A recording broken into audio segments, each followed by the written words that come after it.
Halo semuanya, perkenalkan kami dari kelompok 4. Di sini kami akan menjelaskan tentang pembelajaran berdiferensiasi.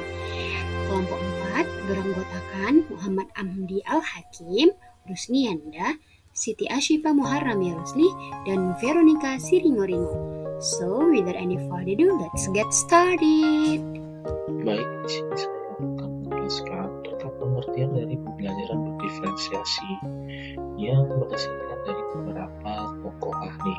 Jadi, pembelajaran berdiferensiasi merupakan suatu cara untuk guru memenuhi kebutuhan setiap peserta didik karena pembelajaran berdiferensiasi adalah proses belajar mengajar di mana peserta didik dapat mempelajari materi pelajaran sesuai dengan kemampuan, apa yang disukai, dan kebutuhannya masing-masing, sehingga mereka tidak frustasi dan merasa gagal dalam pengalaman belajarnya. Nah, jadi bisa kami simpulkan, bahwasanya pembelajaran berdiferensiasi adalah pembelajaran yang memberikan pengalaman belajar yang disesuaikan dengan profil individu siswa masing-masing. Jadi, kita sebagai guru perlu merancang dan melaksanakan pembelajaran yang fleksibel sehingga setiap siswa memiliki kesempatan yang sama untuk belajar berdasarkan pendidikan mereka. Nanti lanjut untuk fungsi pembelajaran berdiferensiasi. Jadi fungsi pembelajaran berdiferensiasi dikategorikan ada 4 menurut hasil dari diskusi kami. Yang pertama adalah mengakomodasi perbedaan individu, meningkatkan motivasi belajar, mengoptimalkan potensi siswa, dan mengurangi stres akademik. Nah, kemudian ada tujuan dari pembelajaran berdiferensiasi, ada 4 juga, ialah yang pertama mengembangkan potensi unik setiap siswa, yang kedua meningkatkan hasil belajar, yang ketiga memberikan kesempatan belajar yang setara, dan yang terakhir adalah mendorong kemandirian belajar. Begitu saja dari bagian saya, dan sisanya akan dilanjutkan oleh rekan saya, Rusni. Silakan, Rusni.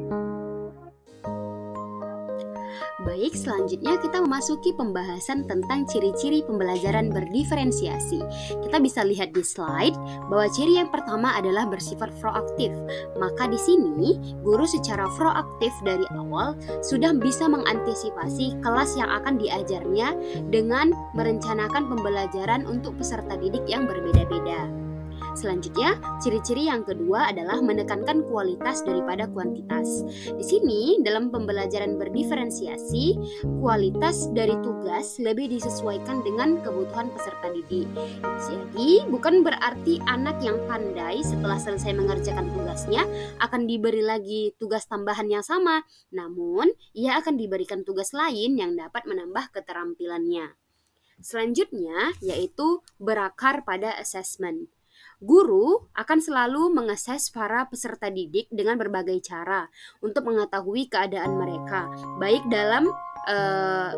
di awal sebelum melakukan pembelajaran maupun di tengah pembelajaran sampai pada asesmen akhir atau asesmen tahap untuk mengetahui peserta didik sudah sejauh mana pemahamannya. Selanjutnya, menyediakan berbagai pendekatan dalam konten proses pembelajaran, produk yang dihasilkan, dan juga lingkungan belajar. Di sini kita tahu bahwa pembelajaran diferensiasi itu akan dibagi menjadi 4 unsur seperti yang saya sudah sebutkan. Namun di sini akan dijelaskan lebih lanjut nantinya di slide selanjutnya oleh teman saya. Ciri-ciri selanjutnya yaitu berorientasi pada peserta didik. Pada poin ini, tugas diberikan berdasarkan tingkat pengetahuan awal peserta didik terhadap materi yang akan diajarkan, sehingga guru merancang pembelajaran sesuai dengan level kebutuhan peserta didik. Guru lebih banyak mengatur waktu, ruang, kegiatan yang akan dilakukan peserta didik daripada menyajikan informasi kepada peserta didik, karena di sini pembelajaran akan bersifat student center. Bersifat hidup, ini merupakan ciri-ciri terakhir dari pembelajaran berdiferensiasi. Dalam tahap ini, guru akan berkolaborasi dengan peserta didik secara terus-menerus, terutama dalam hal menyusun tujuan kelas maupun individu dari peserta didik tersebut. Sehingga nantinya guru akan bisa memonitor bagaimana pelajaran tersebut akan bisa cocok dengan peserta didik dan akan mempertimbangkan atau menyetujui bersama bagaimana penyesuaiannya di dalam kelas. Nah, sekarang kita lanjut ke hal-hal apa aja sih yang perlu disiapkan dalam pembelajaran berdiferensiasi. Nah, langkah pertamanya yaitu menentukan tujuan pembelajaran. Jadi di bagian ini kita bisa melakukan identifikasi kompetensi dasar. Jadi guru tuh harus paham kompetensi dasar apa yang mau dicapai sama siswanya, terus tujuannya harus jelas dan relevan. Langkah kedua adalah memetakan kebutuhan belajar murid.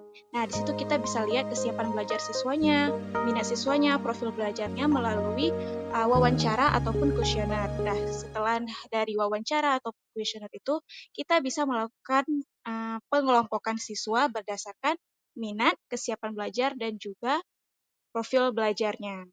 Langkah ketiga yaitu menentukan strategi dan alat penilaian.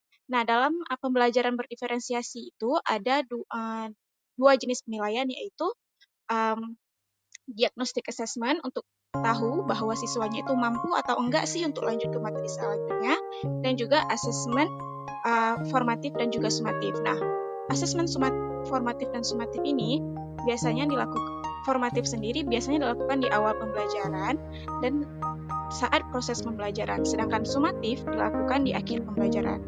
Dan langkah terakhirnya adalah menentukan kegiatan pembelajaran. Jadi kontennya itu bisa kita ciptakan yang beragam, variatif, terus prosesnya itu juga kita beri kebebasan sama siswanya mau memilih seperti apa, tetapi tetap dengan pengawasan dan bimbingan kita. Terakhir produknya juga demikian. Jadi dalam pemilihan produknya, produk itu maksudnya gimana sih?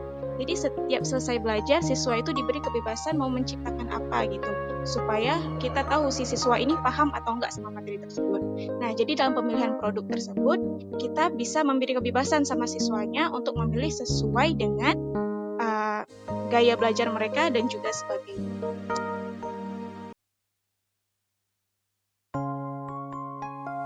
Kita masuk ke dalam contoh pembelajaran berdiferensiasi.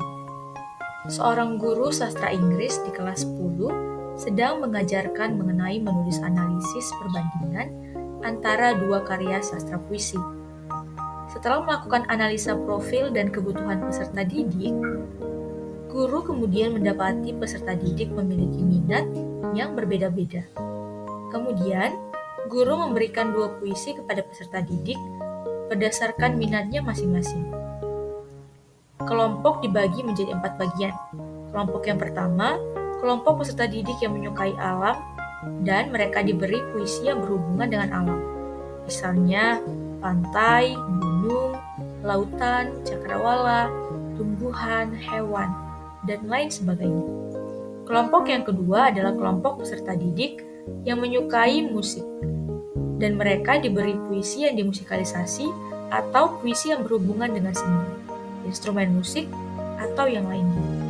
Yang ketiga adalah kelompok peserta didik yang menyukai hal-hal bersifat teoritis.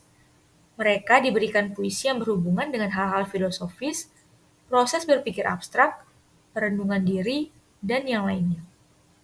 Dan kelompok yang terakhir adalah kelompok peserta didik yang menyukai hal-hal sosial. Mereka diberi puisi yang berhubungan dengan masalah sosial, keadaan masyarakat, persamaan hak, emansipasi toleransi, dan yang lainnya.